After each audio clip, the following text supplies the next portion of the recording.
The Liberal Party yesterday adopted an official position on the Indigenous voice to Parliament. It has endorsed constitutional recognition of Indigenous Australians, but is opposed to the Albanese government's current proposal. Instead, it wants regional and local voices to be established by legislation. What it doesn't want is the establishment of the voice to be written about and talked about in a proposed change in the Constitution. Recognise Indigenous Australians in the Constitution as we should do and as we should have done a long time ago.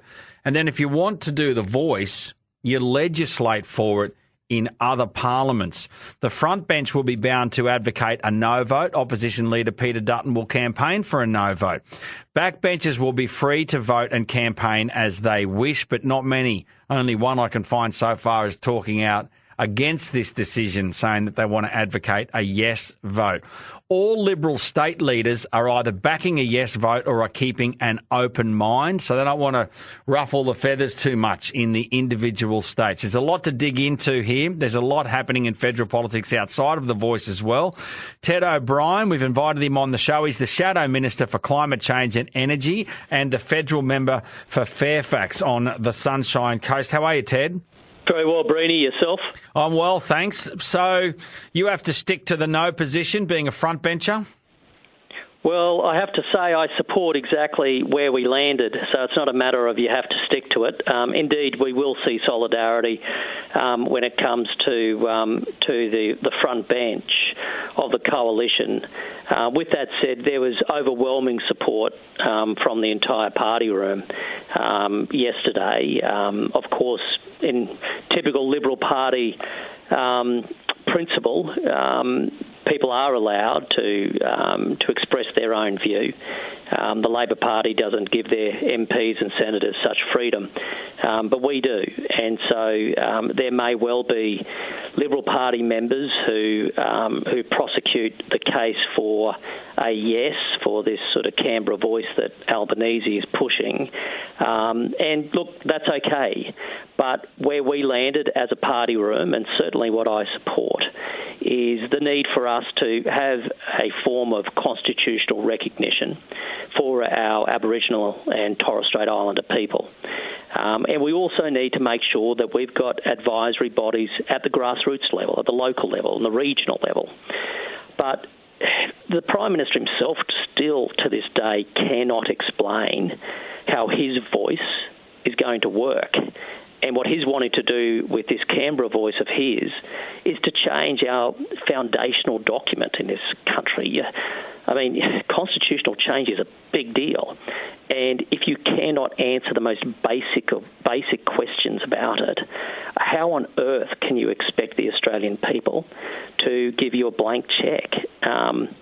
So we've waited months on this, Breeny, as you know. I don't know, I mean, Peter Dutton, I think he has shown the most extraordinary amount of good measure, temperament. He has given the Prime Minister every possible opportunity to explain what the voice actually is. Still to this day, the Prime Minister cannot explain it, and where he has received legal advice about the consequences, the Prime Minister is refusing to release that advice. So we took the decision that we took yesterday. I think it's the right decision. And now we move forward, prosecuting the case for yes to constitutional recognition, yes to local and regional advisory bodies, but no when it comes to Anthony Albanese's Canberra voice. I think my special guest is Ted O'Brien, the federal member for Fairfax, Shadow Minister for Climate Change and Energy. I think the issue for Anthony Albanese here is what you said. He hasn't been able to answer these questions. What exactly will the voice be giving the government of the day advice on? He says, it's only things that we kind of ask for advice. It's only things that relate to them. And then he said, for instance, no, they won't give us advice on climate change.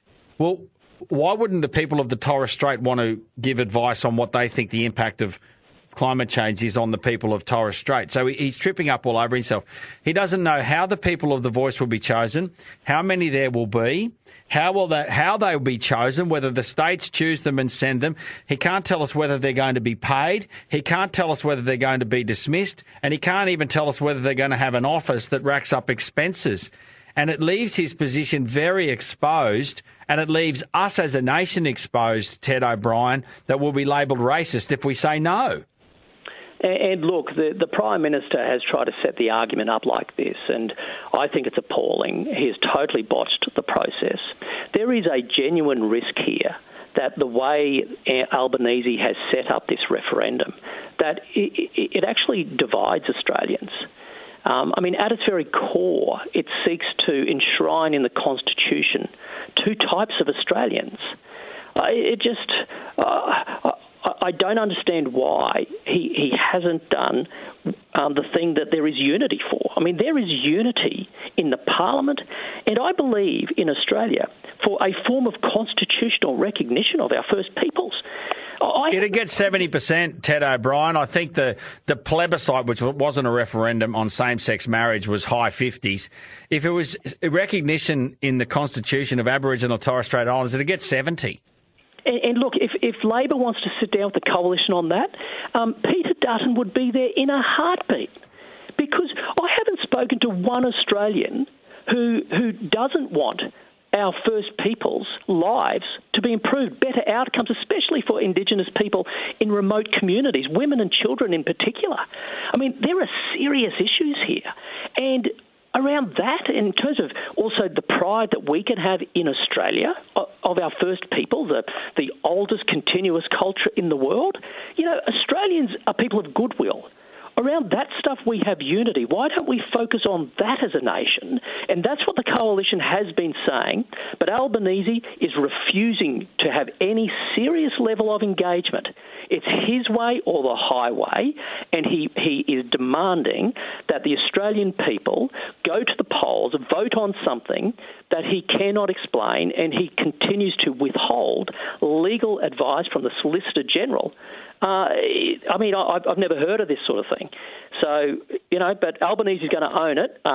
I have grave fears for what this is going to do socially for Australia, because I think it's going to lead to division. Didn't have to be this way. We have given him months and months to try to come to the party, disclose information, work in a bipartisan fashion, but he's refused to engage, refused to disclose. Here we are. So yes to constitutional recognition, yes to local and regional advisory bodies, but a big fat no to Anthony Albanese's Canberra voice that he cannot explain. Ted O'Brien, I'll move on, because since the last time you and I spoke, there's been a lot of movement on the Olympics front. We know that you were the front person for Scott Morrison in promising that the federal government would be involved in the Brisbane 32 Olympics alongside the state government of Queensland, alongside the mayors of southeast Queensland, and this whole partnership. Since the change of government, the partnership's fallen apart. Anthony Albanese's been very wishy-washy on the Brisbane Olympics. He finally came to the party and said, we don't want to give you funding for this, this and this, but we'll go and build something over here as a legacy thing, which is the Brisbane Live Arena. Then we're going to cap our contributions to other amounts. All that aside, the oversight committee that was promised to the IOC as a key part of our presentation, and the IOC said they loved the Brisbane bid because all levels of government were working together, and now Anastasia Palaszczuk says, oh no, we'll oversee all the projects in-house and we'll have some mob. They can have a little bit of a look at it. It's a retreat from the promise we made to the IOC, Ted O'Brien. Brenny, it is, and unfortunately I think it reflects poorly on all Australians. Australians don't welch on their deals. We made a deal. And we have welched. We've dead set welched on it. Yep. And I was around that table, mate, which is why I sort of personally am very upset about this. I sat there with the Premier. We both looked the IOC people in the eye. We gave them commitments on behalf of the nation, on behalf of the state. And unfortunately, those commitments are now not being lived up to.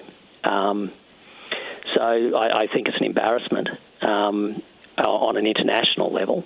However, internally within Australia, especially here in Queensland. I mean, the risk is we basically took a promise to the people and said, this is why we're going after the Games. This is meant to be the people's Games. It's about us recognising, particularly South East Queensland is growing at such a rate. Our population growth is through the roof. Yeah, this was 3 levels of government using the 2032 Olympics as a Trojan horse to improve the whole southeast corner of Queensland for the people.